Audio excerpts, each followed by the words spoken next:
Bonjour, c'est Mathieu du site unicoda.com. Aujourd'hui, je vais vous montrer comment utiliser les trois tableaux que nous avons vus dans la précédente vidéo, c'est-à-dire les tableaux d'idées, de compétences et d'objectifs.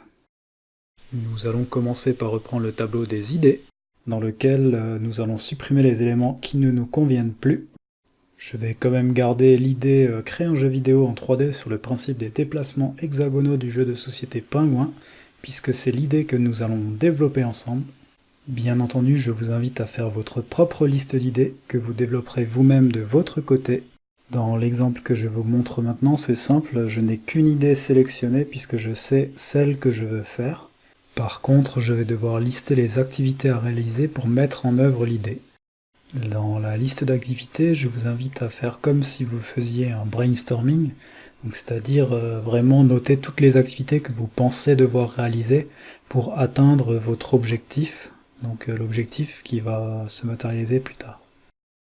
À cette étape, évitez d'être trop précis, donc évitez les phrases du genre modéliser 5 pions pour le joueur, modéliser 3 vaches pour brouter de l'herbe, modéliser ci, modéliser ça, restez concis et mettez par exemple modéliser des pions pour le joueur. Continuez ainsi vraiment en ajoutant tout ce qui vous passe par la tête, qu'il faut des hexagones pour faire le jeu, qu'il faut savoir gérer les déplacements sur les hexagones, modéliser des pions pour le joueur, avoir un menu au jeu, avoir une page de sélection des paramètres du jeu, etc., etc. Ici par exemple je vais mettre un objectif, avoir la possibilité de jouer en réseau distant. Je reste vraiment très concis et je ne rentre pas dans les détails sur comment je vais appliquer cette idée dans l'activité. Donc si vous avez déjà un peu d'expérience dans le domaine, n'oubliez pas de lister vraiment tous les éléments qui vous viennent à l'esprit. Donc par exemple, ajouter de l'intelligence artificielle alors que vous n'avez jamais fait ce genre de développement, faire une animation en 3D alors que vous n'avez jamais fait de l'animation 3D, et vous ferez le tri ensuite en regardant dans le tableau de compétences ou dans le tableau d'objectifs en fonction du temps et des compétences que vous avez, si l'idée est réalisable ou non. Si vous n'avez d'ailleurs pas le temps ou les compétences pour réaliser une de vos idées, mais que vous la trouvez géniale pour votre jeu, vous pouvez bien sûr penser à un budget qui serait alloué au paiement de quelqu'un qui a cette compétence ou qui a le temps de vous faire ce que vous désirez. L'avantage de ces tableaux d'ailleurs, c'est que vous pouvez les mettre à disposition par exemple sur Google Drive et les rendre publics avec les gens avec qui vous travaillez, ce qui rend le projet vachement plus simple à développer en équipe. N'hésitez pas d'ailleurs à partager mes vidéos pour expliquer aux autres membres de votre équipe, si vous en avez une, comment utiliser ces tableaux. Si une de vos idées est encore en questionnement dans votre cerveau, n'hésitez pas à la formuler sous forme de question. Par exemple ici avec plusieurs skins de pions avec possibilité d'en acheter, obtenir de nouveau, puisque je ne sais pas encore comment je vais appliquer cette possibilité d'avoir plusieurs skins dans le jeu. Par exemple, je pourrais imaginer de faire plusieurs jeux avec plusieurs skins différents, pour avoir 3-4 applications sur le Play Store, mais sur la même base, ou alors imaginer de donner des skins quand les joueurs gagnent une partie, ou faire acheter des skins avec une monnaie virtuelle, etc., etc. Et comme je n'ai pas encore choisi comment je vais appliquer ça, je mets bien un point d'interrogation et je le formule comme une question. Une fois que vous avez listé toutes vos activités, ou les activités que vous aimeriez réaliser pour atteindre votre objectif, donc votre idée plutôt, je vous invite à prendre la colonne suivante, la liste des compétences à avoir ou acquérir, et à mettre en fait dans cette colonne juste le libellé de chaque compétence à avoir pour développer l'idée. Ensuite, pour vous prouver que les tableaux sont une bonne solution, contrairement à des sites comme Trello ou d'autres organisateurs de tâches, c'est que vous pouvez ajouter des colonnes très facilement, donc il faut maîtriser un petit peu le Google Drive par exemple, ou Excel, mais ça vous permet, donc comme dans mon cas, de rajouter une colonne priorité,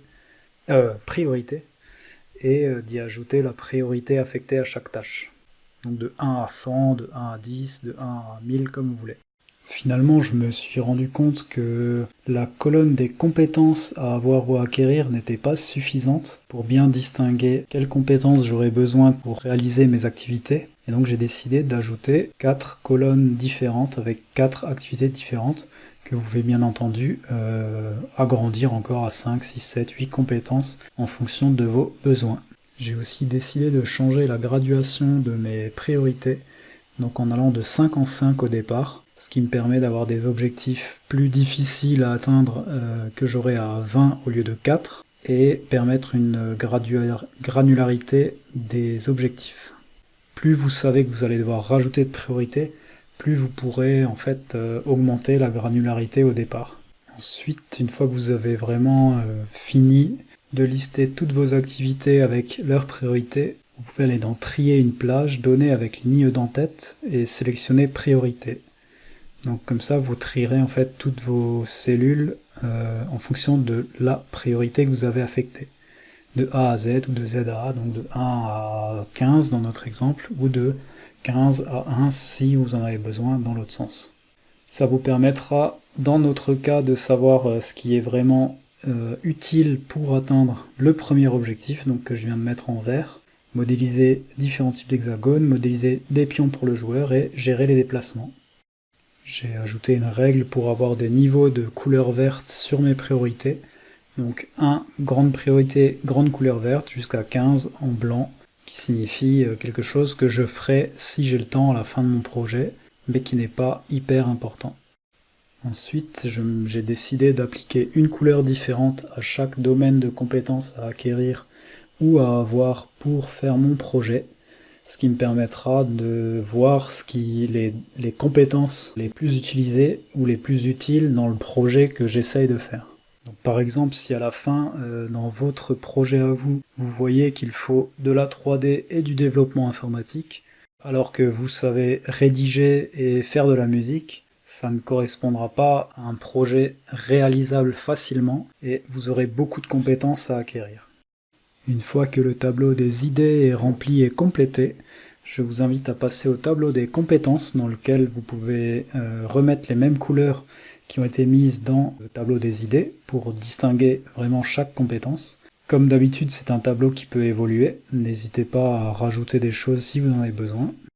Donc ici, moi je rajoute 2 cases, musique et interface, donc qui sont 2 domaines de compétences que je juge suffisamment grands pour leur attribuer à chacun leur couleur et leur ligne à remplir. Plus tard, si mon tableau de compétences vient à grossir de trop, je penserai à faire plusieurs onglets avec dans chaque onglet une compétence. Donc un onglet dessin, un onglet 3D, un onglet développement, etc. etc. N'hésitez pas, les fichiers Excel sont faits pour ça, ils sont très modulables. Le fait de travailler avec une grille m'a un peu irrité parce que j'étais obligé tout le temps de fusionner des cellules pour avoir quelque chose de propre. J'ai juste décidé de ne plus fusionner les cellules, mais de mettre la couleur sur toutes les lignes pour chaque compétence. C'est plus lisible et plus modulable au fil du temps. Autre principe qui est bien avec le tableau des compétences, c'est que si vous connaissez un ami qui a un projet de jeu vidéo, qui a un projet de musique, qui a un projet de vidéo sur YouTube, qui a un projet de fabrication de skateboard, ou quel que soit le projet qu'il a, et qu'il vous demande votre aide, vous pouvez lui envoyer directement le lien vers votre tableau de compétences, et c'est à lui de regarder si les compétences que vous avez correspondent à ses besoins ou non. J'ai aussi décidé d'ajouter une colonne commentaires, donc comment est-ce que je peux m'améliorer, dans laquelle je vais écrire en fait l'idée que j'ai derrière la tête pour m'améliorer dans un domaine de compétences. Donc ça me permet visuellement de voir, ici je sais que je m'améliorerai si je prends des cours de piano, ou tiens, ici je m'améliorerai si je dessine des paysages toute la journée, ou voilà.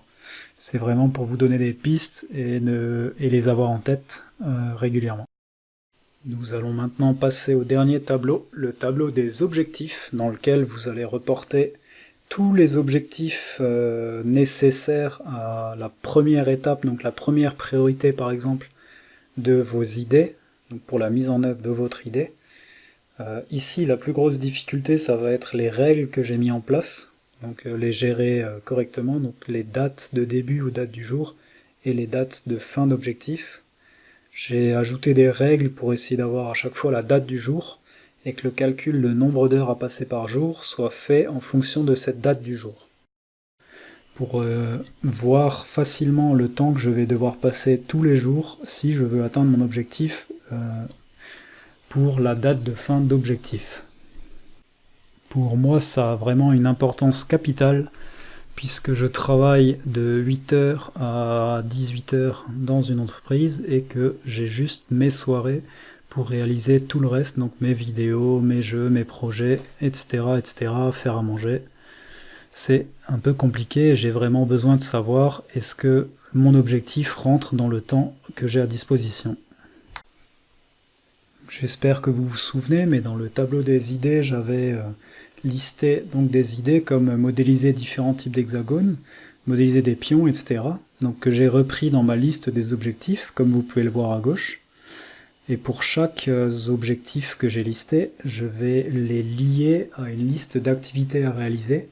Donc on rentre plus dans le détail, et là on va vraiment dire combien je veux modéliser d'hexagones, combien je veux modéliser de pions, quelles sont les étapes que je vais réaliser avant de les modéliser, quelles sont les étapes à réaliser après que ce soit modélisé, est-ce que je dois tout modéliser ou non, enfin toutes ces questions-là, vous les mettez donc à droite, en bleu ciel, dans la liste des activités. Ensuite, je vous invite à passer sur la colonne de droite, une fois que vous avez écrit vos listes d'activités à réaliser, et voir les deux colonnes, donc une colonne que j'ai rajoutée par rapport au tableau que je vous avais présenté, qui est le temps prévu sur l'activité, et la colonne qui existait déjà, le temps passé sur l'activité. Donc pourquoi avoir distingué ces deux temps différents? C'est parce qu'en fait, je veux pouvoir faire la somme et l'afficher ensuite plus à gauche dans le tableau, dans la liste des objectifs, pour avoir une vue macro et pas micro de chaque objectif. Par contre, la vue micro, donc avec le temps prévu sur l'activité et le temps passé sur l'activité, va me permettre vraiment de savoir où j'en suis dans chaque objectif, et s'il le faut de déléguer à quelqu'un qui sera plus compétent que moi. N'hésitez pas d'ailleurs, si vous travaillez en équipe, à chacun vous donner les activités à réaliser et déterminer qui sera le plus rapide pour réaliser l'activité. Donc si quelqu'un réalise les dessins des 5 types de plateaux d'hexagone en 2 heures, privilégiez-le plutôt que vous si vous passez une dizaine d'heures. C'est normal et c'est plus efficace. Bon, par contre, si vous voulez apprendre à dessiner, bien sûr, faites-le, enfin, ne le déléguez pas. Pour vous aider à déléguer ou pour vous aider à savoir quelles tâches vous allez réaliser en premier ou non, je vous invite à remplir la colonne domaine de compétences, donc la dernière colonne, avec chaque compétence qu'il faut pour réaliser l'activité. Donc par exemple, si c'est dessiner 5 types de plateaux d'hexagone, ben, le domaine de compétence c'est le dessin. Ici pareil, pour la délégation c'est plus simple, on peut dire tiens cette personne s'occupe du dessin, donc elle va avoir toutes les activités liées au domaine de compétences dessin. Cette personne s'occupe de la 3D, elle va avoir tout ce qui traite de la 3D, etc. etc.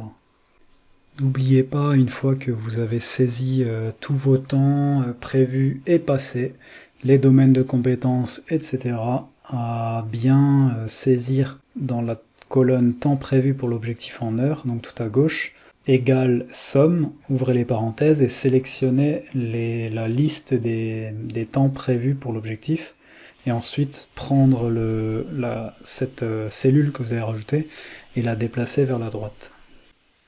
Donc à la fin, quand vous avez rempli tous les objectifs à réaliser, n'hésitez pas à double-cliquer sur chaque cellule pour voir si les formules sont bien rentrées et ciblent les bonnes données et que vous n'avez rien oublié, ce qui vous permet à la fin d'avoir la colonne, enfin la ligne avec les temps totaux, la date minimale d'objectif, etc.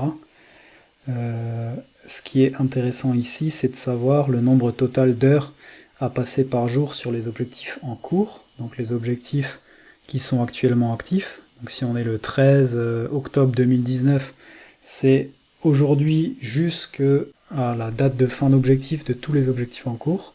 Et par contre, il y a aussi le nombre d'heures qu'il faudra passer par jour sur les objectifs à venir. Ça, c'est des heures qui débuteront quand vous atteindrez la date de début. Donc à peu près un total de 2 heures en moyenne par jour, du 13-10-2019 au 30-11-2019. Pour un total de 72 heures, donc 3 jours total. D'ailleurs, petite interruption, si vous avez un moyen plus facile pour vérifier que tout le fichier Excel est en ordre et que les formules font les bonnes sommes au bon endroit, n'hésitez pas à le dire en commentaire.